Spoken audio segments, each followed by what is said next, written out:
జగదీష్ ప్రతాప్ కాకుండా అందరు రోడ్లో ఇప్పుడు ఎక్కడ కనిపించినా లేదా మీరు బయట ఎక్కడ కనిపించినా కేశవ్ అంటారా జగదీష్ ప్రతాప్ అంటారా? కేశవ్ అనే ఆల్మోస్ట్ ఏంటంటే ఈ నాట్ ఓన్లీ బయట ఒక్కడనే కాదండి, షూట్కి వెళ్తాను కదా నేను వేరే సినిమాకి వెళ్ళినప్పుడు ఆ కేశవ్ గారు కొంచెం పక్క జరండి, కేశవ్ గారు ఇక్కడ ఉండండి, పొజిషన్ ఇవ్వండి, కేశవ్ గారు ఫోకస్ అండి అంటే భలే అనిపిస్తుంది. అంటే ఆ సినిమాలో ఆ క్యారెక్టర్ పేరు ఒకటి ఉంటుంది కదా, వాళ్ళు పిలిచేది ఒకలా ఉంటుంది, అంటే ఆ క్యారెక్టర్ పేరు పెట్టి పిలుస్తూ ఉంటారు.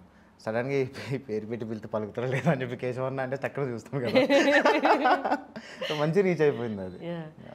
కేశవ్ ఒరే కేశవ్ ఆ కేశవ్ ఈ కేశవ్ అని అల్లు అర్జున్ గారు పిలిచారు సినిమాలో, అయితే బయట అయితే మాత్రం అందరు రెస్పెక్ట్ ఇస్తున్నారు కేశవ్ గారు అని. అవునండి. మొన్న రీసెంట్గా జరిగిన ఇండియన్ ఐడల్ది కూడా చాలా హెల్ప్ అయింది సతీ గారికి. సార్ బన్నీ సార్కి నాకు నేను ఇండియన్ ఐడల్కి వెళ్తే సార్ కొంచెం ప్రమోట్ చేశారనమాట సినిమాకి. సో ఆ వీడియో మంచి వైరల్ అయిపోయింది అది. దాంతో ఆ రోజు రిలీజ్ అయిన రోజు ఈవినింగ్ పెట్టారు. సో దాంతో ఇంకా క్రేజీ వెళ్ళిపోయింది. అవునా? సారీ, ఫ్యాన్స్ అందరూ అసలు క్రేజీగా సపోర్ట్ చేశారు. ఓకే, కేశవ్ రోల్ ఒకటి అయితే ఒక స్టోరీని నార్మల్గా మనం పెద్ద పెద్ద సినిమాల్లో చూస్తుంటాం, ఎస్టాబ్లిష్డ్ యాక్టర్స్ సీనియర్ యాక్టర్స్తో ఒక స్టోరీని నెరేట్ చేపిస్తూ ఉంటారు. ఫస్ట్ మన థాట్ దగ్గర నుంచి తీసుకుంటే సుకుమార్ గారు ఒక అంటే ఈ స్టోరీలో ఉంటాడు, బట్ ఈ స్టోరీని తిన పాయింట్ ఆఫ్ వ్యూలో చెప్పాలి అన్నది అండ్ తిన వాయిస్ ఓవర్తో చెప్పాలి అనేది ఇట్స్ క్రేజీ థాట్. అసలు యాక్చువల్లీ పెద్ద మూవీస్ పెద్ద డైరెక్టర్ అంటే మనం ఎవరి చేతనే చెప్పిద్దాము సౌండ్ అదే వాయిస్ ఓవర్ అని అనుకుంటారు. మీ దాకా వచ్చినప్పుడు ఫస్ట్ నేను వాయిస్ ఓవర్ నేను చెప్తాను ఈ స్టోరీ అంతా, పుష్ప నేను నా ద్వారా చూపిస్తాను జనాలకి అందరికీ అన్నప్పుడు మీకు ఏమనిపించింది అసలు? నాకు అసలు సెలెక్ట్ అవడమే క్రేజీ అనిపించింది. బన్నీ సార్ పక్కన నేను ఆడిషన్ ఇచ్చాను, సెలెక్ట్ అయితే నమ్మకం ఉంటుండే. సడన్గా ఫోన్ చేసి బన్నీ సార్ పక్కన ఫ్రెండ్ క్యారెక్టర్ అన్నాను, ఊరి నాయను అసలు ఏం జరుగుతుంది అనుకున్నా. ఆడిషన్ ఇచ్చారా? ప్రాపర్ ఆడిషన్ ఇచ్చాను. నాకు సో నా నంబర్ ప్రొడక్షన్ హౌస్ నుంచి వెళ్ళింది, God's of Dharmapuri Palasa team నుంచి. సో ప్రొడక్షన్ హౌస్ నుంచి వెళ్ళగానే కాల్ చేశారు, వెళ్ళాను ఆడిషన్ ఇచ్చా. ఆడిషన్ కూడా క్రేజీ ఇచ్చుండే, షర్టు లుంగి కట్టుకుని పోయినా. క్యారెక్టరైజేషన్ తెలుసా? నాకు తెలియదు ఎర్రచందనం స్మగ్లింగ్ అంటే ఆల్మోస్ట్ సరేలే ఏదో ఒక రకంగా రెడీ అయిపోదాంలే అని చెప్పి. ఇప్పుడు ఆడిషన్ అంటే క్యాజువల్గా వెళ్ళి ఏదో రకంగా ఇవ్వచ్చు. నాకేమనిపించింది అంటే ఓకేలే కొంచెం స్మగ్లర్ లుక్లోనే వెళ్ళిపోతే అయిపోద్ది కదా అని చెప్పి సెలూన్కి వెళ్ళి గడ్డ తీసుకొని మీ సైడ్లో పెట్టుకొని పోయినా. పోయి అట్లాగే ఆడిషన్ ఇచ్చేసిన. అప్పుడు ఇచ్చేసిన తర్వాత సార్ కొంచెం హోల్లో పెట్టారు. తర్వాత గాడ్స్ ఆఫ్ ధర్మపురి రిలీజ్ అయింది. గాడ్స్ ఆఫ్ ధర్మపురి యాక్సెంట్ ఏంటంటే కడప యాక్సెంట్, అది చాలా హెల్ప్ అయింది. నేను అందులో ఒక 25 years నుంచి 45-50+ వరకు రోల్ ఉంటుంది అనమాట. వేరియేషన్ చూపించుండే ఓల్డ్గా కూడా చేసేసరికి సార్కి బాగా నచ్చింది. సో సెకండ్ ఆడిషన్ డిసెంబర్లో మళ్ళీ పిలిచారు. వెళ్ళాను 12 to 6 వరకు పెద్ద చాలా ఆడిషన్ అయింది. ఆ నెక్స్ట్ డే ఫోన్ చేసి సెలెక్ట్ అయ్యారు అన్నారు. ఫెంటాస్టిక్ అనిపించింది. వెళ్ళాను, మాట్లాడాను. నాకు ఎప్పుడు తెలిసిందంటే వన్స్ మేము సెట్కి వెళ్ళాం, షూట్కి వెళ్ళాను. నేను సెలెక్ట్ అయిన 3 daysకే కేరళలో షూట్ జరిగింది అనమాట. నా బైక్ సీక్వెన్స్ ఉంది కదా అన్ని అక్కడ ఎర్రచందుంగలు ఆపేది డ్యామ్ గేట్స్, సో ఆ సీక్వెన్స్ కేరళలో జరిగింది. అక్కడ మాట్లాడుతా సార్ చెప్పిండు అనమాట. నాకు చిన్నగా తెలుసు వాయిస్ ఓవర్ అంటే ఏముంది, కొంచెం అది ఇది వాళ్ళ చిన్నగా ఉంటుందేమో అని అనుకున్నా. వన్స్ మెయిన్ షూట్కి అంటే కరోనా వచ్చిన తర్వాత మళ్ళీ మెయిన్ షూట్కి వెళ్ళాం కదా, ఒక షాట్ తీస్తున్నాడు సుకుమార్ సార్ అనమాట. తీస్తుంటే ఆ షాట్ ఎందుకు అనేది తెలుసు, బట్ సార్ సడన్గా ఏమన్నా అంటే అరే ఈ షాట్ ఎందుకంటే ఈ సినిమాలో నీ వాయిస్ ఓవర్ ఉంటుందిరా సినిమా మొత్తం, అందుకే ఈ షాట్ ఉంటుంది నీ మీదకి అని చెప్పాను. కానీ ఊరి నాయనో సినిమా మొత్తం ఉంటుందా ఆ ఫీల్డ్లో ఉండి అని చెప్పి మొత్తం నాకు మిడిల్లో తెలుసు అన్నమాట. స్టార్టింగ్లోనే తెలియదు, ముందు నుంచి పర్టికులర్గా అయితే నాకు తెలియదు. ఏదో సమ్ వాయిస్ ఓవర్ ఉంటుంది అని అన్నారు. కానీ మీ క్యారెక్టరైజేషన్ అయినా పూర్తిగా ఎక్స్ప్లెయిన్ చేశారా? సార్ చెప్పేశారు. అమ్మో అది కూడా క్రేజీ. ఒక 6 minutesలో చెప్పేశారు, 6 to 7 minutesలో. సుకు సార్ ఫైట్ రిహార్సల్ జరుగుతుంది, అది ముసుగు ఫైట్ ఉంది కదా ప్రీ క్లైమాక్స్లో వచ్చేది. ఆ ఫైట్ రిహార్సల్ జరుగుతుంటే సుక్కు సార్ వెళ్ళి ఒక చెట్టు దగ్గర నా భుజం చేసి 6 to 7 minutesలో కథ మొత్తం చెప్పేశారు. అంటే నా క్యారెక్టర్స్ అన్నీ కొన్ని ముందు ఐడియా ఉన్నాయి, వాళ్ళు ఎక్కడెక్కడ కనెక్ట్ ఉంటుంది కదా, స్టోరీ ఐడియా మొత్తం ఆ 6 minutesలో వేరే లెవెల్ అర్థమైపోయింది అంత. అది ఇంకా చెప్పేసాను సార్కి, సార్ నా life time role sir, thank you so much అని చెప్పి. అంటే మనకి పుష్ప రిలీజ్ అయ్యే వరకు అదొక సుకుమార్ గారి సినిమా. సుకుమార్ గారు అంటే ఇండియా మొత్తంలో సుకుమార్ గారు ఆయన డైరెక్షన్ వర్క్ చేయడం, ఆయనతో కలిసి వర్క్ చేయడం అంటే ఒక్కసారైనా ఛాన్స్ రావాలి అనుకుంటున్నాను. అలాంటిది పుష్ప రిలీజ్ అయిన తర్వాత ఈవెన్ ఆయన కూడా చాలా ఇంటర్వ్యూస్లో చెప్పారు, నేను ఎప్పుడు ఎక్స్పెక్ట్ చేయలేదు ఇది ఇన్ని లాంగ్వేజెస్లో వస్తుందని, లేకపోతే అవుట్ ఆఫ్ ది కంట్రీ ఇంత రీచ్ ఉంటుంది అని. Out of the country reach వెళ్ళిపోయినప్పుడు మీరు ఎలా ఫీల్ అయ్యారు? నాకు తెలిసి మీకు కూడా ఇంత అవగాహన ఉంటుంది, ఓన్లీ మన తెలుగు స్టేట్స్లో అందరు గుర్తుపడతారు, బట్ బయటికి వెళ్ళిపోయింది ఆ సినిమా. ఒక ఇంటర్వ్యూలో కూడా చూసాను, మీకు నేపాల్ నుంచి కూడా కాల్స్ వస్తాయి. వచ్చినాయండి బాబు. క్లాత్ పంపిస్తా అని చెప్పారు వాళ్ళు. ఏం పంపిస్తానా? క్లాత్ నేపాల్లో భూటాన్లో రెడ్ కాషాయం కలర్ క్లాత్ ఏదో ఉంటుంది, ఇస్తామని చెప్పారు. నా ఫ్రెండ్ వెళ్ళాడు అనమాట అక్కడికి, సో మాట్లాడిపించారు అనమాట, పంపిస్తామని చెప్పారు. అది వెయిట్ చేస్తున్నారు, వస్తుందేమో. చాలామంది ఈ సక్సెస్ని అడ్మైర్ చేసే వాళ్ళు ఉంటారు, మీ సక్సెస్ని అబ్బా అని. ఇంకొంతమంది లక్ అంటారు. మీ కష్టం తెలిసిన వాళ్ళు అయితే అడ్మైర్ చేస్తారు, బా పడాల్సిందంతా పడ్డాడ్రా వచ్చింది ఫైనల్లీ అనుకుంటారు. కొంతమంది భలే లక్ తిరిగిందిరా వీడికి, ఆడుతూ పాడుతూ వచ్చేసింది అంటారు. ఈ రెండింటిని ఎలా చూస్తారు మీరు? లక్ ఏమో, నేను చాలామంది లక్ లక్ లక్ అంటే నేను దాని పెద్దగా ఇంపార్టెన్స్ ఇవ్వను. ఏమో అండి, మనం చూడడం అది ఎలా ఉంటుందో కూడా తెలీదు. ఊరికే మనకు ఒక మంచి విషయాలు జరిగినప్పుడు, మంచి సందర్భాలు మనకు ఎదురైనప్పుడు నాకు అదృష్టం బాగుందిలే అని అనుకుంటాం. సడన్గా ఇంకోటి ఏదైనా జరిగితే అమ్మ ఏంది దరిద్రం అనేది ఇంకోటి ఉంటుంది. సో రెండు కంపేర్ చేసి అయితే చూడండి. ఎందుకంటే మనం చేసిన ప్రాజెక్టులు కావచ్చు, మనం చేసిన యాక్టింగ్ చేసిన క్యారెక్టర్స్ కావచ్చు, అవి మా సార్కి బాగా నచ్చినాయి. అవి సార్ నన్ను నమ్మారు. More than that Bunny sir పక్కన అంత పెద్ద క్యారెక్టర్కి నన్ను తీసుకోవడం అంటే రిస్క్. వన్ థింగ్, అంత పెద్ద ప్రాజెక్ట్లో బన్నీ సార్ పక్కన ఉండి అంటే అది కమర్షియల్ స్పేస్లో డీల్ చేయాలి కదండి. ఒక కొత్త ఆస్పైరింగ్ యాక్టర్కి ఎలా ఉంటుంది సడన్గా వెళ్ళి ఉండి చేయాలి. నాకు ధైర్యం ఉంది, నేను చేసా నమ్మకం నాకు ఉంటుండే. సెలెక్ట్ అయిన రోజే అనుకున్నా ఖచ్చితంగా ఇచ్చిపడేయాలి అని చెప్పి. కానీ సెట్కి పోయిన తర్వాత అంతా సుకుమార్ సార్ ఉన్నారు, బన్నీ సార్ ఉన్నారు, మిగతా వాళ్ళందరూ ఉన్నారు. లిటరల్లీ 300 to 400 పీపుల్ ఉన్నారు. ఇంతమంది మధ్యలో ఉండి షార్ట్ చేయాలి. ఇంకా ఫస్ట్ షాట్ ఏంటంటే నా లక్, శ్రీవల్లి సాంగ్ షూట్ చేస్తున్నాం. శ్రీవల్లి సాంగ్లో నేను పరిగెట్టుకుని మచ్చా ఆ పైపులో నీ ఫోటో వచ్చిండే అది మచ్చా అనుకుంటూ వస్తాను బన్నీ సార్ దగ్గరికి బైక్ మీద. దెన్ మేడం దగ్గరికి వెళ్ళగానే పాల డబ్బాలో తీసుకొడుతుంది. అది ఫస్ట్ డే అనమాట. ఫస్ట్ షాట్ ఆ సీక్వెన్స్ జరిగింది. హ్యాపీ అంటే డైలాగ్స్ ఏం లేవు. సడన్గా ఆ రోజు వెళ్ళగానే సెట్లో బండి సార్ వచ్చి కంగ్రాట్స్ కేశవ, ఈ క్యారెక్టర్ చాలా బాగుంటుంది. అప్పటికి సార్ నాకు స్టోరీ మొత్తం చెప్పలేదు. తెలుసా నీకు మొత్తం అంటే లేదు ఇంకా చెప్పలేదు, చెప్తారేమో అని. షిఫ్ట్ అయిపోతుంది మొత్తం, వేరే లెవెల్ ఉంటుంది, కంగ్రాచులేషన్స్, ఆల్ ది బెస్ట్, బాగా చేయన్నారు. నాకు ఇంకా సార్ వచ్చి అక్కడ ఉండగానే పుష్పరాజ్ గెటప్లో ఉండగానే ఓ దేవా. అంటే ఒక్కసారి మనం వెనక్కి చూసుకుంటే కొన్ని కనిపిస్తాయి కదండి. నేనే యాక్సిడెంటల్గా యాక్టర్ అయిపోయా. అదే మన రోహిత్ అన్న, శశి అన్న వాళ్ళు నిరుద్యోగ నటులు వెబ్ సిరీస్ చేశాక అక్కడ నుంచి ఛాన్సెస్ రావడం. Accidental actor, but you are a theatre actor. నా మీ థియేటర్ చేయలేదా? చేయలేదండి. So I want to be a film maker. అవుదామని చెప్పి వచ్చా. షార్ట్ ఫిల్మ్ డైరెక్ట్ చేసి శశిని కలిస్తే శశికి ఫేస్బుక్లో మెసేజ్ పెడితే రమ్మని చెప్పాడు. అలా వాళ్ళ స్క్రీనింగ్స్కి వస్తా పోతూ ఉండే. ఏదో కొంచెం ఇంట్రెస్టింగ్ ఉన్నాడు కదా అని చెప్పి నిరుద్యోగ నటులు వెబ్ సిరీస్లో ఛాన్స్ ఇచ్చారనమాట. దట్టు ఆ వెబ్ సిరీస్ కూడా నేను వరంగల్ నుంచి హైదరాబాద్కి యాక్టర్ అవుదా అని చెప్పి వస్తూ ఉంటా. యాక్టర్ అవుదాం అని చెప్పి యాక్టర్ అవుదామని వచ్చారు. బట్ యాక్సిడెంటల్ యాక్టర్ ఏంటి? In the web series actor అవుదాం అని చెప్పి వచ్చే క్యారెక్టర్. సో అది రియల్ లైఫ్లో కూడా సేమ్ అలాగే ఉండిపోయింది. దాంట్లో వెబ్ సిరీస్ క్లైమాక్స్లో నాకు ఫ్రెండ్ క్యారెక్టర్ వస్తుంది. ఆ సినిమా అయిపోయిన వెంటనే మలేషియన్ సినిమాలో ఫ్రెండ్ క్యారెక్టర్ వచ్చింది. సో హ్యాపీ అండి. అంటే సడన్గా జర్నీ వెనక్కి చూసుకుంటే క్రేజీగా ఉంది. సో యాక్చువల్లీ ఇందాక నా క్వశ్చన్ ఏంటి అంటే, ఇప్పుడు మీకు వచ్చిన సక్సెస్ ఏదైతే ఉందో అది మీ మొత్తం కష్టానికి, మీరు చూసిన కష్టాలకి, మీరు చూసిన స్ట్రగుల్స్కి, లేకపోతే మీకున్న అంబిషన్స్కి, లైఫ్లో ఎన్నో ఉంటాయి సాధించాలి అని, ఇది సాధిస్తే మిగతా అన్నీ సెట్ అయిపోతాయి అన్న సిచ్యువేషన్స్ కూడా ఉంటాయి, పర్సనల్ లైఫ్ కానీ ఫినాన్షియలీ కానీ. అన్నిటి కష్టానికి ఆన్సర్గా పుష్ప వచ్చిందా, లేకపోతే అవుట్ ఆఫ్ ది లక్ వచ్చిందా అని నా క్వశ్చన్. యాక్చువల్లీ కష్టమే. బట్ ఏదో ఒక ఆవగింజంత ఉంటుంది అంటారు కదా, ఆవగింజంత లక్ ఉందేమో అని అంటారు కదా. మేబీ అది ఉందేమో, బట్ మోస్ట్ ఆఫ్ ద 90% నేను పడ్డ కష్టమే. ఏంటి ఇప్పుడు చాలామంది సారీ ఈ క్వశ్చన్కి బిఫోర్ మీ ఒక్కసారి మీ ఎక్కడి నుంచో మీ ఫ్యామిలీ గురించి ఒకసారి చెప్పండి. నాన్నగారి పేరు చంద్రమౌళి, అమ్మ లలిత, నాన్న పోస్ట్ మ్యాన్ అనమాట ఊర్లోనే. అమ్మ వ్యవసాయం చేస్తూ ఉంటుంది, కొంచెం 4 acres వరకు మాకు ఉంది. ఓకే. అమ్మ నేను ఇద్దరం కలిసి వ్యవసాయం చేస్తుండే. నేను డిగ్రీ చేస్తున్నప్పుడు 2018లో ఇండస్ట్రీకి వచ్చాను. దానికి ముందు వరకు అమ్మ నేను ఇద్దరం కలిసి అక్కడికి వెళ్ళి వ్యవసాయం చేస్తుండే. మరి ఎడ్యుకేషన్? ఎడ్యుకేషన్ నేను బీఎస్సీ పౌల్ట్రీ సైన్స్ చేశాను. Poultry science. Poultry science. Okay okay. అది అయిపోయిన తర్వాత వరంగల్లోనే సేల్స్ ఎగ్జిక్యూటివ్గా చేసుకుంటూ వెళ్తుండే. ఓకే. ఇంకా అక్క చెల్లి మీరు మధ్యలో అక్కకి పెళ్ళి అయిపోయింది.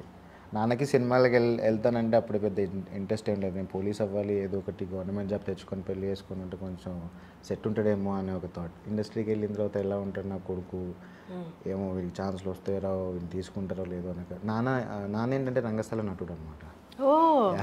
తను పాటలు పాడతారు, ఆడతారు. అప్పుడు ఉన్నప్పుడు నాన్న మల్టీ టాలెంటెడ్. మీరు చేసేవాళ్ళ? నాకు వచ్చేసింది అట్లా. నేను తర్వాత మీ హెయిర్ స్టైల్ కూడా అలాగే ఉంటుంది యాక్చువల్లీ.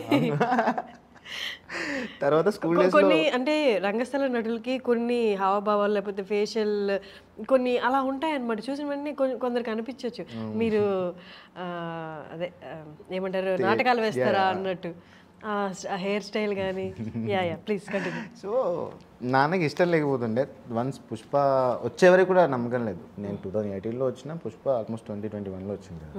అప్పటి వరకు కూడా నాన్నకి అస్సలు నమ్మకం లేదు. మలేషియా రిలీజ్ అయింది, పలాస రిలీజ్ అయింది, గాడ్స్ రిలీజ్ అయింది, కొత్త పొర రిలీజ్ అయింది. బట్ ఎక్కడో ఒక మూల ఎలా బతుకుతాడు అనే ఒక టెన్షన్. పుష్ప వచ్చిన తర్వాత మొత్తం షిఫ్ట్. నా కొడుకు అని చెప్పి చాలా మంది చెప్తారు. నాన్న హ్యాపీ అండి. మోస్ట్లీ సుకుమార్ సార్కి చాలా థ్యాంక్స్ చెప్పాలి. నా లైఫ్ టైం అంటే చేంజ్ అయిపోయింది. షూట్లో కూడా షూట్ జరిగిన రోజులు నాట్ ఓన్లీ షూట్, యాక్టింగ్ చేసేటప్పుడే కాదు, ఎలా ఉండాలి ఇండస్ట్రీలో, ఎట్లా ఉండాలి ఏంటనే నా జీవితానికి సరిపడే సలహాలు ఇచ్చారు సార్. నాకు ఆల్మోస్ట్ నా లైఫ్ సరిపడే సలహాలు ఇచ్చారు. ఊరు నుంచి వచ్చే ప్రతి వాళ్ళు యాక్టర్ అవుదామనే వస్తారు. ఫిలిం మేకింగ్ చాలా తక్కువ. Film making is a responsibility, acting is a passion. ప్యాషన్తో కూడిన ఆశయాలు ఎక్కువ ఉంటాయి. డైరెక్షన్లో కూడా ప్యాషనేట్గానే వస్తారు. బట్ డైరెక్షన్లోకి వచ్చే వాళ్ళు ఆల్రెడీ ప్రిపేర్ అయ్యి వస్తారు. ఎక్కువ బాధ్యతలు నేను మోస్తాను అంటే 24 క్రాఫ్ట్స్ మనం డీల్ చేయాలి కాబట్టి. ఎందుకని మీరు యాక్టింగ్ వైపు కాకుండా నేను డైరెక్షన్ అని అనుకుని వచ్చారు రావడమే? గుడ్ క్వశ్చన్ అండి, థ్యాంక్ యూ. ఇంటర్మీడియట్లో దానికి ముందే కొన్ని రాస్తుండే నేను. ఇంటర్మీడియట్లో ఒక చిన్న నవెల్, ఒక హర్రర్ నవెల్ రాసా.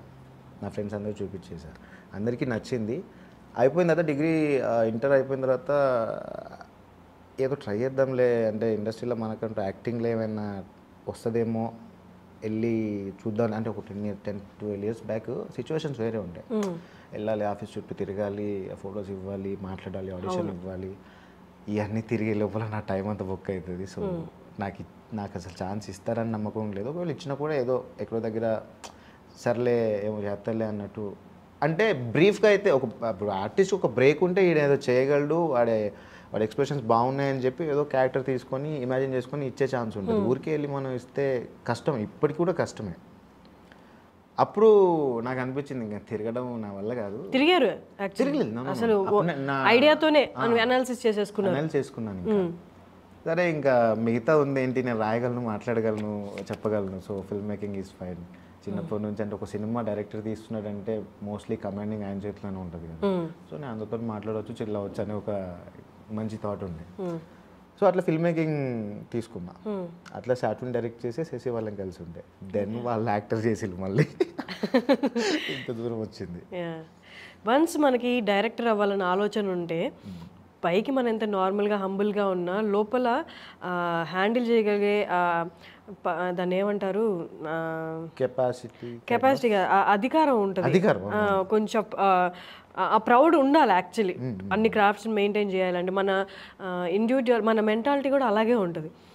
నాకు ఇంత తెలుసు, నేను డైరెక్టర్ అవ్వాలనుకుంటున్నాను అన్నప్పుడు ఒక కైండ్ ఆఫ్ మైండ్ సెట్తో ఉంటారు కదా. బట్ మీరు ఇక్కడికి వచ్చినప్పుడు మిమ్మల్ని ట్రీట్ చేసే ప్రతి వాళ్ళు నువ్వెంత అన్నట్టే ట్రీట్ చేస్తారు మీరు ఎస్టాబ్లిష్ అయ్యే వరకు. బట్ మన మైండ్లో ఏమో మనం ప్రౌడ్గా ఫీల్ అవుతుంటాం. I'm going to direct a film అంటే 24 క్రాఫ్ట్స్ అంటే ఆల్మోస్ట్ 100 to 150 మెంబర్స్ నేను మేనేజ్ చేయబోతున్నాను దాంతో. కానీ ఇక్కడేమో రియాలిటీలో అందరూ మిమ్మల్ని చులకనగా చూస్తుంటారు, నువ్వెంతరా అన్నట్టుంటారు. మీరైతే నాకు తెలిసి బాగానే ఫేస్ చేసి ఉంటారు. అమ్మో చాలా. ఇప్పుడు ఏంటంటే నేను సినిమాలు చేసినా కూడా చాలామందికి సరేలే ఏదో చేస్తున్నాలే అనుకున్నాను. పుష్పలో సెలెక్ట్ అయిన తర్వాత ఇంకా వేరే ఉంటుండే. దట్టు యాక్టింగ్ చేసుకోక ఇదంతా ఏంటి, ఇది అవసరమా అనేది. అంటే నేను ఇప్పుడు ఎగ్జాంపుల్ ఒక పర్సన్కి ఊరికే చెప్పాను అనుకోండి డైరెక్టర్ అవుదాం అని చెప్పి, నేను వెళ్ళిన తర్వాత ఆడ ఏదైనా మాట్లాడవచ్చు, no problem. But one day definitely direct మామూలుగా తీయను, ఖచ్చితంగా తీస్తా. ఏమే అది. సూపర్. బట్ కంటిన్యూ చేస్తాను యాక్టింగ్ అయితే. అమ్మో పీపుల్ని కూడా నేను నా ఊపిరి ఉన్నంత వరకు ఎంటర్టైన్ చేస్తాను ఇన్ కేస్ సెట్లో ఉంటే. అమేజింగ్. ఓకే, ఇప్పుడు పుష్ప అయిపోయింది, మన నిరుద్యోగ నటులు, తర్వాత చాలా వచ్చాయి మధ్య మల్లేశం కానీ పలాస, కొత్తపురడు. సడన్గా ఇప్పుడు సత్తిగాడి 2 ఎకరాలు అంటే ఇప్పుడు దాకా చాలామంది చాలా క్యాలిక్యులేషన్స్ వేశారు. ఒక క్యారెక్టర్తో ఎస్టాబ్లిష్ అయిన యాక్టరు తర్వాత ఒక స్టోరీని లీడ్ చేసే క్యారెక్టర్ని భుజాల మీద వేసుకొని చేశాడు అంటే ఒక్కసారి, తర్వాత ఏంటి అనేది క్వశ్చన్ మార్క్. క్యారెక్టర్స్ రాయాలా లేకపోతే లీడ్సే రాయాలా అని. అండ్ ఇలా ఓన్లీ లీడ్సే తీసుకున్నామని వాళ్ళు స్వతహాగా ఐడియా తీసుకొని అదే డిసైడ్ అయ్యి వెళ్తే ఎక్కువ రాక అటెల్లా కన్ఫ్యూజన్. బట్ ఇప్పుడు జనరేషన్ యాక్టర్స్ చూస్తుంటే నేను లీడ్స్ చేస్తాను, క్యారెక్టర్స్ చేస్తాను అనే కాన్ఫిడెన్స్ ప్రతి డైరెక్టర్కి ఇస్తున్నారు. బట్ స్టిల్ కొందరు ఉన్నారనమాట ఫిలిం క్రిటిక్స్ అని అలా వాళ్ళు ఫిలింని చూసి అనలైజ్ చేసి ఈ ఫిలిం ఫెటరీ మొత్తాన్ని అనలైజ్ చేసి చెప్పే వాళ్ళు ఏమంటారు అంటే మీ లీడ్గా చేస్తున్నాడా, ఎందుకు చేతులారా నాశనం చేసుకుంటున్నాడు కెరియర్ అంటారు. వచ్చాయి 2 కామెంట్స్ మీద చాలా వచ్చాయి. అంటే మనం కాదనలేము. ఇంకొకటి ఏంటంటే ఇప్పుడు సత్తిగారు 2 ఎకరాలు రిలీజ్ అయిన తర్వాత అభినవ్ నన్ను నమ్మాడు, కాస్త ఏమో ఇటు సూట్ అవుతాడు సత్తిగాడిలా అని చెప్పి. నాకు అనిపించింది కథ వినగానే అరే క్రేజీ ఉంది కదా. ఎప్పుడు నేను ఫస్ట్ డే సెట్కి వెళ్ళినా కూడా నా మనసులో ఫీలింగ్ లేదు లైక్ నేను డీల్ చేస్తున్నాను ఈ కథను అనేది. నాకు ఆ సీన్ చెప్పారు, ఆ సీన్ ప్రకారం ఏం చేయాలి అనేది ఒక 2-3 డేస్ తర్వాత సత్తిగాడికి ఏమేం చేయాలని ఇంకొన్ని ఆలోచించుకొని దెన్ ఆ క్యాటోల్లోకి వెళ్ళిపోయాను. నేను వెళ్ళిపోయి మిగతా చేయడం స్టార్ట్ అయిపోయింది. వన్స్ అది సినిమా రిలీజ్ అయిన తర్వాత ఇవి చాలా వచ్చాయండి, అవసరం వీడికి ఇదంతా అని చెప్పి. సో నేను అందరికీ ఏం చెప్తా అంటే ఇది ఒక్కటే అని కదా, అంటే ఇప్పుడు మనం ఆర్టిస్ట్గా స్టార్ట్ అయినప్పుడు మన అవకాశం ఉన్నంత వరకు మనకు వీలైనన్ని జీవితాలు అనుభవించే ఛాన్స్ ఉంది. Perfect answer. ఈవెన్ నేను అట్లే ఆలోచిస్తాను అనమాట. ఎవరైనా ఆన్సర్ చెప్తారా అని, మీరు యాక్చువల్లీ ఆన్సర్ చెప్పారు. ఎంత అదృష్టం ఒక లైఫ్లో ఇన్ని లైఫ్లు జీవించడం అంటే. సో నేను అది మిస్ చేసుకోను. సో వాట్ ఎవర్ నాకు డెడ్ బాడీ క్యారెక్టర్ వచ్చినా కూడా సరేలే పడుకోవడం కదా. సో నాకేం ప్రాబ్లం లేదు, నేను చేస్తానండి. ఇప్పుడు పర్టికులర్గా ఈ లీడే చేస్తాడు అనేది అయితే నేను పెట్టుకోలేదు. ఎందుకంటే నేను ఒకవేళ అలా అనుకుంటుంటే కనుక 10 years బ్యాక్ నేను ఆలోచించేవాడిని కాదు, నాకు ఇది రాదు, ఛాన్సెస్ ఉండవు అనేది. రైట్ నో ఇప్పుడు సిచ్యువేషన్స్ వేరు. ఆర్టిస్ట్లకు కానీ టెక్నీషియన్స్ కానీ మొత్తం ఓటీటీ ప్లాట్ఫామ్స్ వచ్చిన తర్వాత కంటెంట్స్ ఎక్కువ అవుతున్నాయి, వర్క్ దొరుకుతుంది చాలా మందికి. ఇక్కడ ఇండస్ట్రీలో ఉండే వాళ్ళ దగ్గర ఒక హోప్ వచ్చింది సడన్గా. దట్టు మన తెలుగు వాళ్ళకి ఆహా లాంటి ప్లాట్ఫామ్ ఒకటి వచ్చింది. అంటే అల్లు అరవింద్ సార్ చేసిన దానికైతే లిటరల్లీ ఆహాలో మీరు చూస్తే ఎంతోమంది యాక్టర్స్ బయటకు వచ్చారు. సో మోస్ట్లీ అంతే. అండ్ కమింగ్ బ్యాక్ టు పుష్పలో మీ క్యారెక్టరైజేషన్ ఇదంతా మీకు ఇచ్చిన రెస్పాన్సిబిలిటీ పక్కన పెట్టేస్తే ఆ కోఆర్డినేషను పుష్పకి శ్రీవల్లికి ఎంత ఉందో తెలియదు కానీ మీకు పుష్పకి ఉన్న కోఆర్డినేషన్, మీ మధ్య ఉన్న అండర్స్టాండింగ్ కానీ ఆ 2 క్యారెక్టర్స్కి ఉన్న అండర్స్టాండింగ్, నాకు తెలిసి ఆ గుడి మెట్ల మీద మిమ్మల్ని డ్రాగ్ చేయడం ఇదంతా రియల్గా ప్లాన్ చేస్తే అలా అవ్వదేమో. అవునండి. సో అది ఆ సీక్వెన్స్ చాలా మంచి సీక్వెన్స్. అదే రే కేశవ అని చెప్పి నా వైపు వస్తారు కదా, మెట్ల మీద దిగుతూ వచ్చిన తర్వాత ఆ సీక్వెన్స్ రోజే ఇక్కడ మన తమిళనాడులో షూట్ జరుగుతుంది, టెన్కాసిలో షూట్ జరుగుతుంది. అప్పటికి షూట్ స్టార్ట్ అయ్యి 1.5 months 2 months ఏమో అవుతుంది. మధ్యలో ఫైట్ సీక్వెన్స్ అయ్యి మెయిన్ సీక్వెన్స్ అయితే రాలేదు.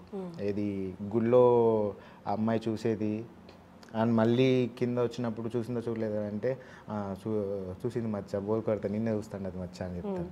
సో ఈ సీక్వెన్సెస్ ఏంటంటే నేను మెయిన్గా సార్తో నాకు ఉండే బాండింగ్ బయటకు వచ్చేదన్నమాట. అక్కడ బయటపడ్డది మొత్తం నాకున్న.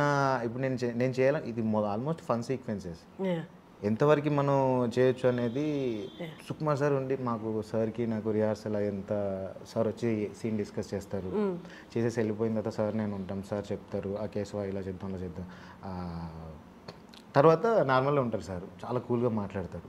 సో ఆ ర్యాప్ ఉండింది నాకు సరే. బట్ మెయిన్ సీక్వెన్స్ ఏంటంటే సెట్కి వచ్చిన తర్వాత నువ్వు ఎలా పర్ఫామ్ చేస్తున్నావు అనేది మ్యాటర్. Perfect, correct. నాకు అనిపించింది నేను డిసైడ్ అయిపోయా సార్కి ఎట్లయినా నా మీద నమ్మకం రావాలి, ఈ సీక్వెన్సెసే నాకు చాలా హెల్ప్ అవుతాయి. ఆ ప్రెషర్ ఒకసారి ఎక్కువ ప్రెషర్ ఉన్నా కూడా వి కాంట్ పర్ఫామ్ కదా. మరి ఎట్లా నాకు 200-300 లెవెల్ అంత పెద్ద ప్రెషర్ ఉంటుండే నాకు. బట్ అవన్నీ పక్కన పెట్టేసి నేను సార్తో, నాకు పక్కన బన్నీ సార్ ఉంటుండే. I love him. అప్పటికి ఎన్ని సీన్స్ అయిపోయాయి మీ మధ్య? శ్రీవల్లి సీక్వెన్స్ అయిపోయింది, కొన్ని ఏమంటారు స్మగ్లింగ్ 2-3 సీన్స్ అయిపోయాయి, 2-3 సీక్వెన్సెస్ అయిపోయినాయి. బన్నీ సార్కి నాకు అంత బాండింగ్ ఇంకా రాలేదు. అది మెయిన్ బాండింగ్ రాకుండా ఎలా అంటే, నార్మల్గా అంత పెద్ద స్టార్స్తో యాక్టర్స్తో చేసేటప్పుడు ఫస్ట్ వాళ్ళ ఎక్స్పీరియన్స్ మన భయపడుతుంది, ఇంకొకటి సెట్లో వాళ్ళందరూ వాళ్ళకి ఆ యాక్టర్కి ఇచ్చే రెస్పెక్ట్ ఇంకా భయపడుతుంది మనల్ని. వామ్మో సెకండ్ టేక్ తీసుకున్నామా అయిపోయి వీళ్ళందరూ ఏదో విలన్ని చూసినట్టు చూస్తారు మనల్ని. సో అంటే అక్కడ ఆ ర్యాప్ ఎలా సెట్ అయింది, ఆ చనువు ఎలా తీసుకోగలిగారు? అండి అది మారేడుమిల్లిలోనే సెట్ అయిపోయింది. సినిమాలో ఫస్ట్ సీక్వెన్స్ ఉంటుంది కదా, సార్ బన్నీ సార్ దగ్గరికి వెళ్ళి నేను ఇంకా ఫైనల్గా మాట్లాడాలి అని చెప్పి సారు గొడ్డలికి అడుగుతూ ఉంటారు, నేను వెళ్ళి మోంగడుకొని మచ్చా నీ తోడు ఉంటాం మచ్చా అని చెప్తాను కదా, నాకడే ఉందా ముక్కుబిడి తప్ప ఇలా అంటారు. ఆ సీక్వెన్స్ మీరు అన్నట్టు సెకండ్ టేక్ 2 టేక్ అన్నట్టు అని అంటారు కదా, సో అది లిటరల్లీ 10 టేక్స్ అయింది.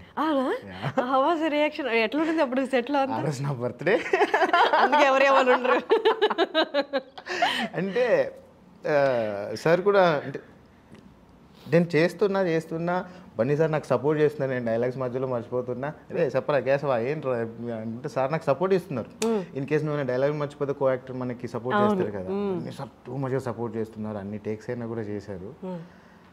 But finally 11th take something అనుకుంటా, ఇంకా నా వల్ల కావట్లేదు, చుట్టూ టైం అంతా పోతుంది, భయం అవుతుంది.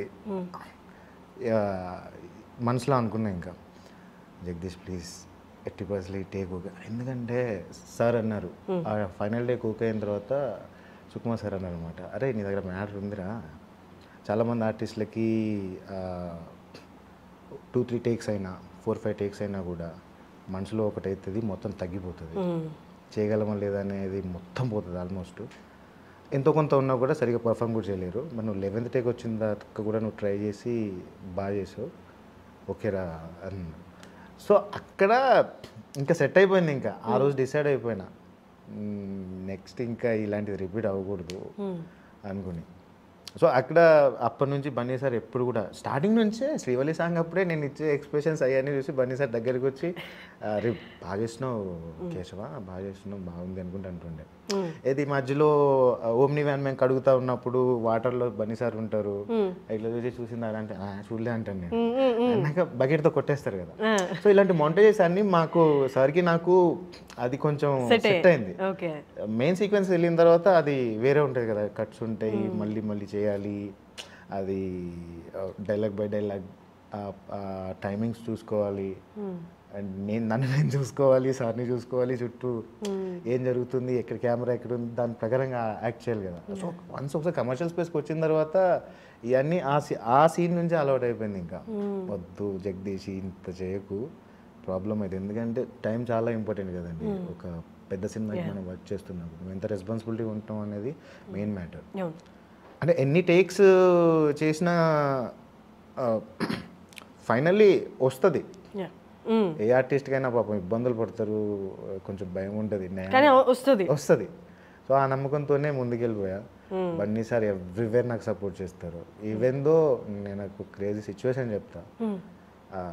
ఇప్పుడు ఎగ్జాంపుల్ సార్కి నాకు సీక్వెన్సెస్ జరిగాయి, ఒక సీన్ అయిపోయింది, మెయిన్ నాకు క్లోజప్ ఉంటుంది, నేను డైలాగ్స్ చెప్పాలి, అసిస్టెంట్ యాక్టర్ కూడా చెప్పొచ్చు ఆ డైలాగ్స్. బేసిక్గా బన్నీ సార్ నా కోసం అక్కడ ఉండి ఆ డైలాగ్స్ చెప్పి కేశవ్ గారు బాగా చేయాలి, నేను చెప్తానని చెప్పి సార్ నా కోసం ఉంటారు అక్కడ ఉండి నా సార్ డైలాగ్ చెప్తే దానికి ప్రాపర్ రియాక్షన్ వస్తుంది కదా. అంత సపోర్ట్ చేశారండి బన్నీ సార్ నాకు, రియల్లీ హ్యాపీ. లాస్ట్ డే వరకు కూడా అంత సపోర్ట్ చేశారు నాకు. సక్సెస్ అనేది అంటే నార్మల్గా కొన్నిసార్లు దాన్ని ఆస్వాదించడానికి టైం పడుతుంది. మనం ఇప్పుడు ఇక్కడ ఈ చైర్లో కూర్చున్నా, లేకపోతే ఆ స్టేజ్ మీద ఉన్న సక్సెస్ మీటప్పుడు కానీ, లేకపోతే వన్స్ రిలీజ్ అయిపోయిన అప్రిషియేషన్స్ మధ్య ఉన్న, నేనేనా ఇక్కడ ఉంది, ఏం జరుగుతుంది అసలు నా లైఫ్లో ప్రతిసారి అనుకున్నానండి. ప్రతిసారి ఇప్పుడు నాకు రోడ్డు మీద వెళ్తున్నప్పుడు ఎవరైనా గుర్తుపట్టి అన్న కేశవ్ అన్న సెల్ఫీ అన్న అంటే రా తీసుకుంటాను, ఏం పేరు అదే అని అడుగుతాను, వెళ్ళిపోతారు. వన్ థింగ్ అంటే ఇప్పుడు ప్లేస్ ఏదైనా కూడా ఎక్కడున్నా, మా ఊర్లో ఉన్నా, ఇక్కడున్నా, స్టేజ్ మీద ఉన్నా, ఎక్కడున్నా కూడా వన్స్ పుష్ప రిలీజ్ అయిన తర్వాత నాకు అర్థమైంది. అంటే నాకు స్టార్టింగ్ నుంచి స్టోరీ తెలుసు, దానికి సంబంధించి ఏముంటుంది, నేను బన్నీసార్ పక్కన ఉంటాయి కాబట్టి ఖచ్చితంగా క్లిక్ అయితే character. So more than hit అవుతుంది సినిమా, వస్తుంది అనేది ఉంది. ఇంత హ్యూజ్ అయితే నేను ఎక్స్పెక్ట్ చేయలేదు.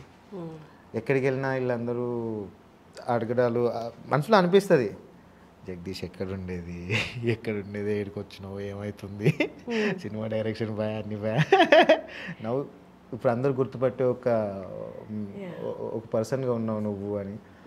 సో సెల్ఫీ తీసుకుని వెళ్ళిపోయిన తర్వాత నా మనసులో అది ఆలోచించుకుంటూ వెళ్ళిపోతా అనిపిస్తుంది అండి. ప్రతిసారి వెనకాలకి తిరిగి చూసుకుంటే మనం ఏంటి అని, ఇక్కడ ఉండి చూసుకుంటే అంటే నాకైతే ఏదో వచ్చింది కదా అని చెప్పి పొగరులా మాత్రం నేను ఎప్పుడు బిహేవ్ చేయలేదు, అది నాకు ఉండదు కూడా. సో ఏదైతే మనం వెళ్తున్నామో సరిపోతుంది అనిపిస్తుంది. సో అటే మనకు వచ్చింది వస్తుంది, పోయేది పోతుంది, అంతే.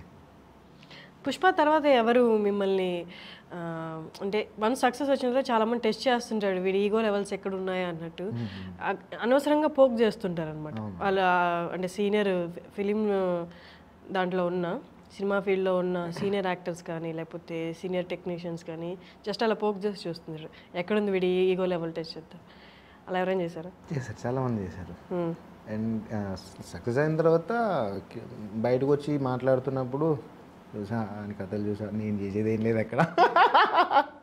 ఇన్ని అంటే ఏదో ఒకటి ఇది క్రియేట్ చేయడం వల్ల ఈయనకి ఇంకోటి వస్తుంది, ఆడికి అట్లా వచ్చింది కాబట్టి ఏదో చేస్తున్నాడులే, అవును నేను కూడా చూస్తున్నా అనేది అవుతుంది. సో ఇక్కడ ఓపిక అనే దానికి నాకు ఏం సమాధానం చెప్తా అంటే, నేను వరంగల్లో ఉన్నప్పుడు సేల్స్ ఎగ్జిక్యూటివ్గా చేస్తున్నాను. So sales executive in sea food, ice cream, ఇవన్నీ ఈ ఫ్రెంచ్ ఫ్రైస్ స్వీట్ కానీ నేను థియేటర్ సప్లై చేస్తూ ఉండే, హోటల్స్కి, బార్లకి. సో ఇవన్నీ తర్వాత సేల్స్ ఎగ్జిక్యూటివ్ అయిన తర్వాత నేను ఇదంతా మార్కెట్ చేయాలి కదా. బేసిక్ ఐస్ క్రీమ్ దగ్గర ఐస్ క్రీమ్ కంపెనీకి మార్కెటింగ్ చేస్తున్నప్పుడు చాలా మందిని కలవాల్సి వస్తుంది. అంటే మార్కెటింగ్ ఫీల్డ్లో ఎంత కాంపిటీషన్ ఉంటుందో.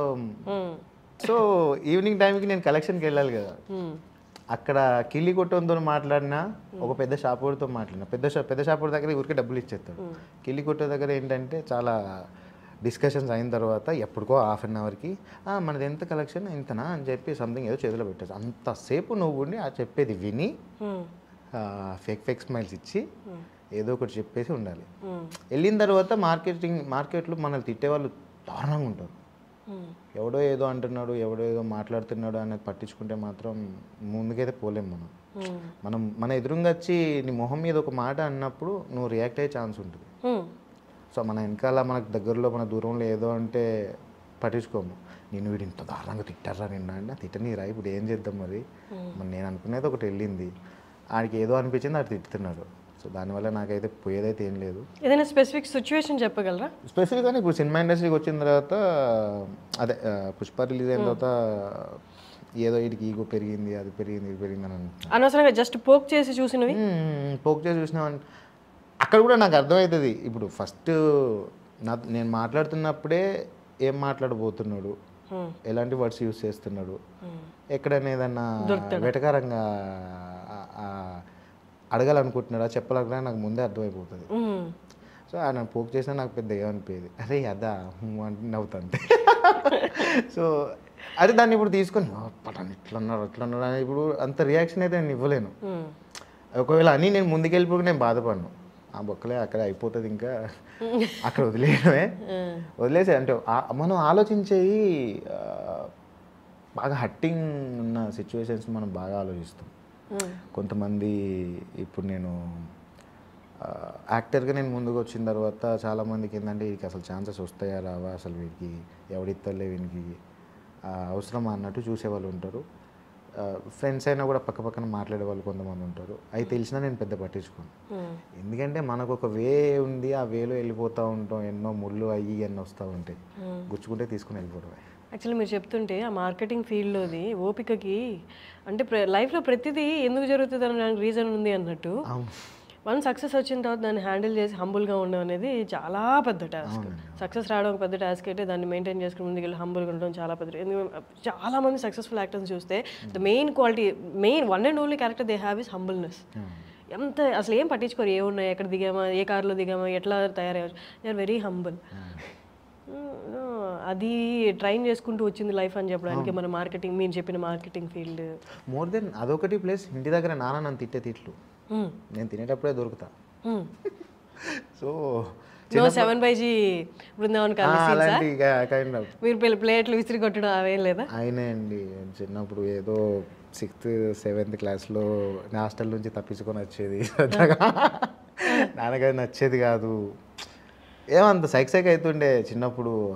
అంటే ఇప్పుడు అన్నం తింటూ ఉంటాం, నాన్న తిడుతూ ఉంటాడు, అమ్మ నార్మల్గా ఉంటుంది, నాన్న ఇంకా తిడుతూ ఉంటాడు. సరేలే ఇప్పుడు ఆకలేమో వేస్తూ ఉంటుంది, 2-3 ముద్దలు పెట్టుకుంటాం, ఒక సీక్వెన్స్లో ఇంకా అది నాన్న తిట్టడం ఎక్కువ అయిపోతుంది. సరే ఇప్పుడు ఏం చేద్దాం, తిందామా, పక్కన పెడదామా అంటే ఒకటేసారి ఏదో నాకు కోపం వచ్చినటువంటి ప్లేట్ ఎత్తేసి బయటికి వెళ్ళిపోయేది. మళ్ళీ నెక్స్ట్ తినేటప్పుడు అది పెట్టుకొని మళ్ళీ తిడతారు. అక్కడి నుంచి మళ్ళీ continue plus add on plate పడే ఇక మళ్ళీ ఎప్పుడు ఎత్తేలే, అమ్మో ఇది ఇప్పుడు ఎత్తే మళ్ళీ వేరే ఉంటుంది అని చెప్పి పక్క పెట్టి అటు పోయి మళ్ళీ వచ్చి తినేది. చాలా వరకు నాన్న ముందు అయితే తక్కువ తింటుండే, బట్ నేను తినే టైంకి ఆయన వస్తారు. అది సిచ్యువేషన్స్ బాగా యూజ్ అయినాయండి. అంటే నా లైఫ్లో జరిగిన చాలా సిచ్యువేషన్స్ నేను ఎంతో ఓపికగా ఉండడానికి యూజ్ అయినాయి అంతే. నాన్నగారి కోపమా, అమ్మ నన్ను తిట్లా, చుట్టూ ఉన్న ఫ్రెండ్స్తో ఉన్నప్పుడు ఏదో గొడవలమ్మో, నేను పెద్ద గొడవలు పెట్టుకునే ఛాన్స్ కాదు, ఎవరిని ఇంతవరకు కొట్టలేదు అసలు.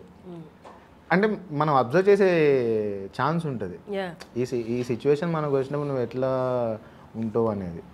సో అది చాలా అలవాటు అయిపోయింది. పైగా నాన్న పోస్ట్ మ్యాన్, చాలా మంది ఇంటికి వస్తూ ఉంటారు, ముసలి వాళ్ళు వస్తారు, మీడేజ్ వాళ్ళు వస్తారు, లెటర్స్ కోసం మాట్లాడుతూ ఉంటారు, గొడవలు అయితే అక్కడ గమనించవచ్చు. చాలా వరకు ఊర్లో చాలా ఛాన్స్ ఉంది, నువ్వు ఎన్ని రకాల మనుషులను చూడొచ్చు అక్కడ ఊర్లో, వాళ్ళు ఎలా మాట్లాడుతున్నారు, ఎలా ఉంటున్నారు అనేది. సో బయటకు వచ్చి చూస్తే ఇంకా చాలా మంది మనకు కనిపిస్తారు తెలియని పర్సన్స్తో. ఎగ్జాంపుల్ నేను సేల్స్ ఎగ్జిక్యూట్ చేసినప్పుడు నాకు ఎవరు తెలియదు, వాడెవరో నన్ను ఏదో అంటున్నాను చెప్పి నేనైతే ఏం ఫీల్ కాలేదు. సో ఇలాంటి సీక్వెన్సెస్ మనకి చాలా నేర్పిస్తాయండి లైఫ్లో. ఇప్పుడు నువ్వు రియాక్ట్ అయిపోతే ఏమవుతుంది అనేది క్వశ్చన్ మార్క్ వేసుకొని కూర్చుంటే బాగోదు. ఏం మారాయి పుష్ప తర్వాత లైఫ్లో? అంటే చాలా అండి. అంటే నా లైఫ్ స్టైల్లో ఇప్పటివరకు పుష్పకి ముందు షూట్ చేస్తున్నప్పుడు ఒకలాంటివి ఉంది. పుష్ప వన్స్ రిలీజ్ అయిన తర్వాత, ఆ రోజు పుష్ప రిలీజ్ అయిన రోజు మా ఫ్యామిలీతో వెళ్ళి థియేటర్లో చూసా. నాన్న ఎప్పుడు ఎక్స్పీరియన్స్ వెళ్ళి, నేను యాక్టర్ అయిన తర్వాత పల్లాసే కానీ మల్లేశం కానీ వచ్చిన తర్వాత అంత బ్రేక్ రాలేదు. వన్స్ థియేటర్ నుంచి బయటకు వచ్చిన తర్వాత అందరు సెల్ఫీలు తీసుకుంటారు, నాన్నగారు, అమ్మ, అన్నయ్య వాళ్ళందరూ అక్కడే ఉన్నారు. అరే నేను అనుకున్నా ఏదో రోజు ఇది జరుగుతుంది, పుష్ప రిలీజ్ అంటే ఖచ్చితంగా వెళ్తాం, మా నాన్న చూడాలి, నాన్నకి మంచి హ్యాపీ అవుతుందేమో అని చెప్పి చాలామంది సెల్ఫీలు తీసుకున్నారు. సో అక్కడ నుంచి మొదలు పెడితే నేను ఉండే విధానం కానీ తీసుకునే ప్రాజెక్టులు కానీ అవి చాలా చేంజెస్ ఉన్నాయి. చేంజ్ చేసాయి యాక్చువల్లీ. లైఫ్ స్టైల్ ఏం చేంజ్ అయింది? కొద్దిగా అంటే అంతకుముందు ఎక్కువ మందిని కలిసేవాడిని, ఇప్పుడు కొంచెం టైం ఉండట్లేదు. ఓకే, ఫ్రెండ్స్ తిట్టట్లేదా? అమ్మో నా 10th క్లాస్ ఇంటర్మీడియట్ ఫ్రెండ్స్ అయితే వేరేలా ఉంటుందంట. ఇక్కడ ఫిలిం పర్సన్స్ అంటే పుష్పకు ముందు మీకున్న ఫిలిం ఫ్రెండ్స్ బాగుంటారండి. ఆల్మోస్ట్ థియేటర్ ఫ్రెండ్సే ఉన్నారు నాకు. వాళ్ళని కలుస్తుంటారా? అందరు కలుస్తూ ఉంటారు. వాళ్ళు తిట్టట్లే? క్యాజువల్గా మాట్లాడతారు, ఏమో వెనకాల తిట్టుకుంటారు కావచ్చు, కానీ అదంతా పెద్ద బాగుంటారు, చాలా బాగుంటారు. ఇప్పుడు ఆర్టిస్టులు నాకు మెసేజ్ పెడతా ఉంటారు, అన్న ఒక ఛాన్స్ అన్న, అదన్నా ఇదన్నా అని చెప్పి. ఒక ఛాన్స్తో ఏం ఒరగదండి, అస్సలు ఒరగదు.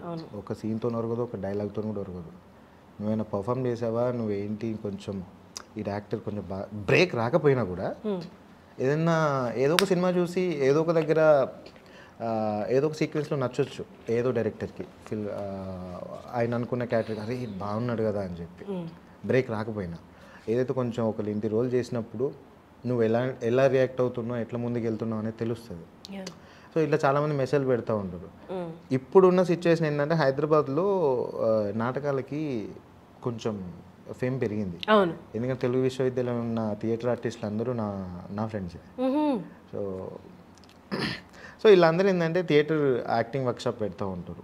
వాళ్ళకు ఒకటి బషీర్ అన్న అని చెప్పి, అజయ్ అన్న అని చెప్పి, క్రాంతి మాస్టర్ అని చెప్పి వీళ్ళందరూ పెట్టి కొత్త వాళ్ళని ఒక 40 days వరకు వర్క్షాప్ పెట్టేసి వాళ్ళతో ఒక ప్లే చేయించేస్తారు అనమాట కొత్త వాళ్ళతో.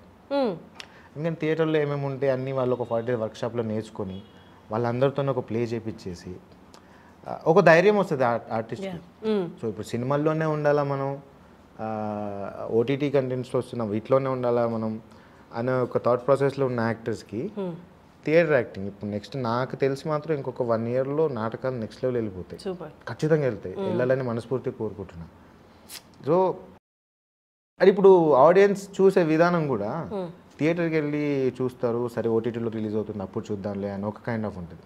స్క్రీన్ మీద చూసేది ఎప్పటి నుంచో చూస్తున్నాం అండి. ఈ నాటకాలు లైవ్ పర్ఫార్మెన్స్ అనేది ఎప్పుడో ఎక్కడో ఉంది వెళ్ళి చూద్దాంలే అనే పర్సన్స్ వాళ్ళు వెళ్ళి చూసేవాళ్ళు. బట్ ఇప్పుడు ఏమవుతున్నాయంటే ప్లే బై ప్లే, ఒక ప్లే తర్వాత ఇంకో ప్లే బయటికి సోషల్ మీడియాలో పెట్టేసి ప్లే జరుగుతుందంటే మీరు కుదిరితే రంగభూమిలో ఎక్కువ జరుగుతూ ఉంటాయి. రంగభూమి దగ్గర అక్కడ జరుగుతూ ఉంటాయి ఎక్కువ. సో ఈ ప్లేస్ అన్నీ ఆల్మోస్ట్ అక్కడే జరుగుతూ ఉంటాయి. సో ఆర్టిస్ట్లకి నేను ఏంటంటే అందులో జాయిన్ అయిపోయి ఒక 40 days వర్క్షాప్ తర్వాత నువ్వు ఒక ప్లే చేస్తే నీకు వచ్చే ధైర్యం వేరే లెవెల్ ఉంటుంది. లైవ్లో పర్ఫార్మెన్స్ చేస్తూ ఉంటావు. ఇప్పుడు కెమెరా అంటే యాక్షన్ కట్, సరే డైలాగ్ మిస్, కంఫర్టబుల్గా యాక్టింగ్, అది కంఫర్టబుల్ యాక్టింగ్. నువ్వు స్టేజ్ మీద అంత కంఫర్ట్ ఉండదు. నువ్వేమైనా మిస్టేక్ చేసావా ఈజీగా దొరికిపోతావు, ఆడియన్స్ ఈజీగా పట్టుకుంటారు, రెడ్ హ్యాండెడ్గా దొరుకుతారు. అండ్ దాన్ని నువ్వు ఒకవేళ మిస్టేక్ చేసినా దాన్ని కప్పిపుచ్చి ఏదో రకంగా అదొక టాలెంట్. సో ఇవన్నీ అలవాటు అవుతూ ఉంటాయి అక్కడ వాళ్ళకి. సో నేను చెప్పొచ్చేది అదే, ఆ వర్క్షాప్కి వెళ్తే ఆల్మోస్ట్ తెలిసిపోతుంది, మనకే అనాలిసిస్ వచ్చేస్తుంది. ఇంకొకరు వచ్చి మనకి సలహా ఇవ్వాల్సిన అవసరం లేదు, మనం ఎక్కడ ఉన్నాం అన్నది మనకే తెలిసిపోతుంది. ఓ ధైర్యం వస్తుంది, క్యారెక్టర్ని మనం ఎట్లా ముందుకు తీసుకెళ్ళాలి ఎవరైనా మనకి చెప్తే అనేది. ఎంత కొత్త వాళ్ళకైనా అది చాలా యూజ్ అవుతుందండి. సో మా ఫ్రెండ్స్ అది చేస్తున్నారు.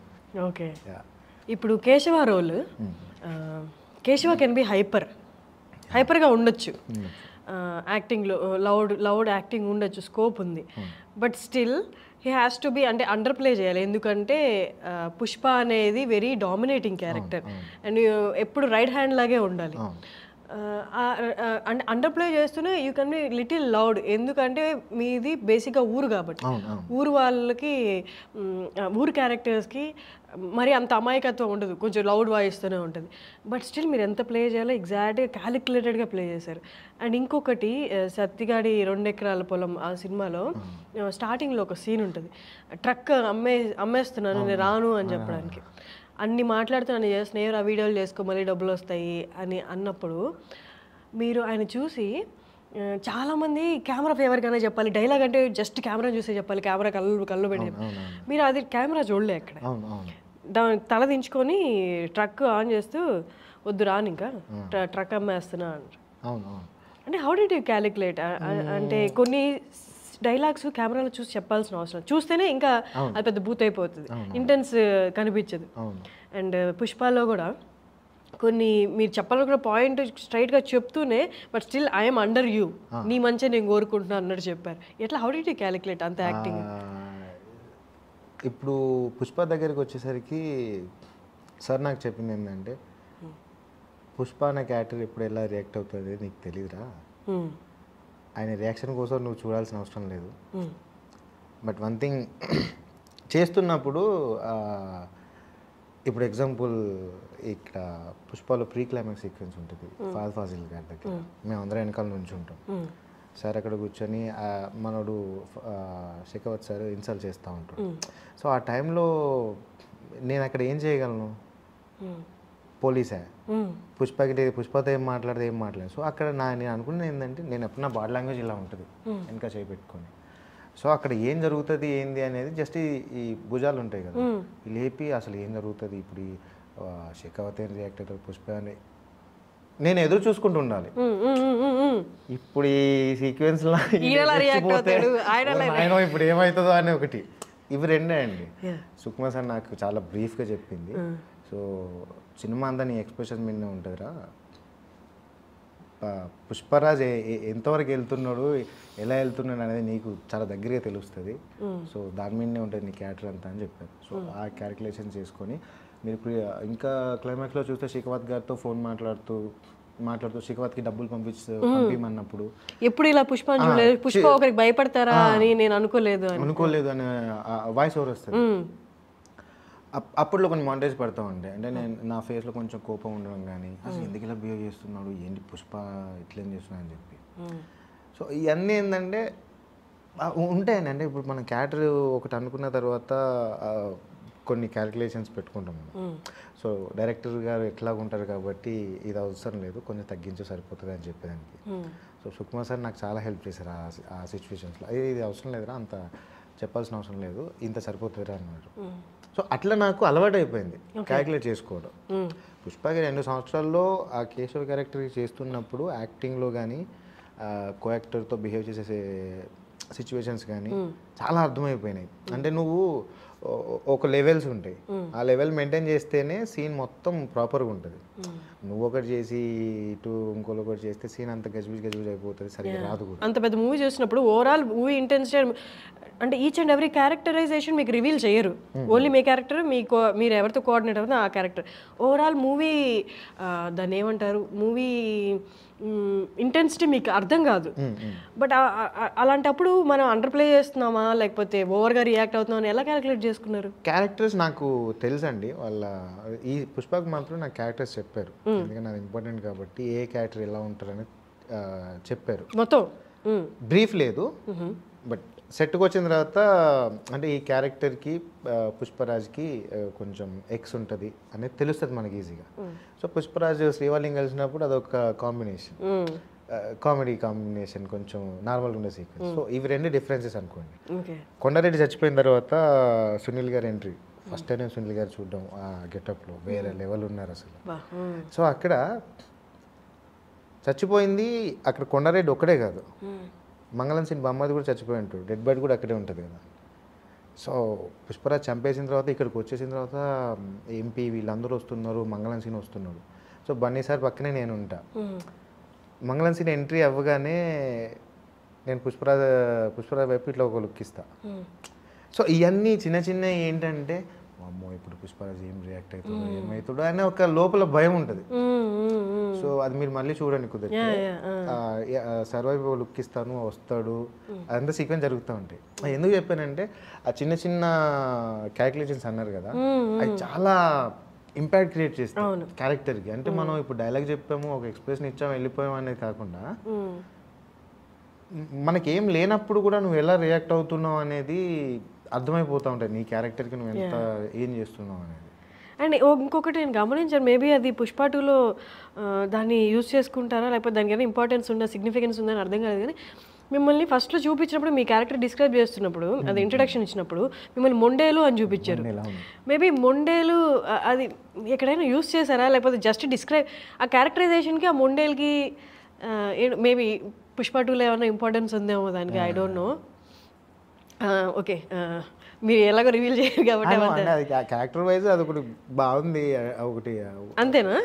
మోర్ దెన్ ఏంటంటే నేను గ్లౌజ్ పెట్టుకొని ఉంటాను ఇక్కడ. అల్టిమేట్ ఏంటంటే చాలా మంది దాన్ని గమనించలేదు, ఎందుకంటే నా స్కిన్ టోన్కి నా గ్లౌజ్ కూడా సేమ్ కలర్, గ్లౌజ్ లాగే ఉంది, అది అర్థమవుతుంది. బట్ అది with the character with story ఏదైనా ఇంపార్టెన్స్ అంటే స్పెసిఫిక్గా చూపిస్తారు మొండేలు అని. మైట్ బి ఎక్కడైనా అది యూజ్ అవుద్దో ఏంటో, మరి పుష్ప 2 వస్తే తెలుస్తుంది. చాలా రైటింగ్ జరిగింది, నాకైతే ఇంకేం చెప్పలేదు సార్, మేబీ చెప్తారు. ఓకే, అంటే నా క్యారెక్టర్కి అదొకటి ఏమంటారు, ప్రతి క్యారెక్టర్ కొన్ని ఉంటాయి కదా. అదే అన్లెస్ అది స్టోరీతో ఎక్కడైనా ఇన్వాల్వ్మెంట్ ఉంది, ఇంపార్టెన్స్ లేకపోతే స్పెసిఫిక్గా మొండేలు చూపించారు కదా. అదేమి ఆ మొండేలు చూపించినందువల్ల మీ క్యారెక్టరైజేషన్లో ఎక్కడ ఒక ట్రైట్ చూపిస్తున్నట్టు కూడా ఏమి అనిపించలేదు, బట్ స్పెసిఫిక్గా అది చూపించారు. అక్కడ ఆ సీక్వెన్స్లో అన్న ఒకవేళ లేదని అందరూ మొండేలేనా మొండేలు. అదే దీనికో పెద్ద స్టోరీ అండి బాబు. మా తాతకు వెళ్ళి ఇట్లుంటుండే, మా ముత్తాతకి, ఆయనను